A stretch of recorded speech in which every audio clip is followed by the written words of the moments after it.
ఈ మాత్రం సౌందర్యానికే ఇంత దాసులు అయిపోయావే, ఇంతకన్నా లోకోత్తరమైన సౌందర్యాన్ని చూస్తే ఇంకేమైపోతావో. ఇంతకన్నా సౌందర్యమా? ఉండదు కాక ఉండదు. అరే ఉందనుకో ఏం చేస్తావు అంటున్నాను. అరే అనుకోవడానికి ఆస్కారమే లేదు అంటున్నా. అరే ఒకవేళ ఉంటే ఏం చేస్తావు అంటున్నాను.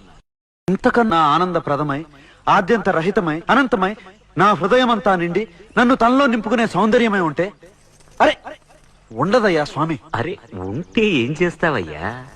ఆ సౌందర్యానికే దాసోహం అంటాను. అయితేరా చూపిస్తాను. పద చూస్తాను.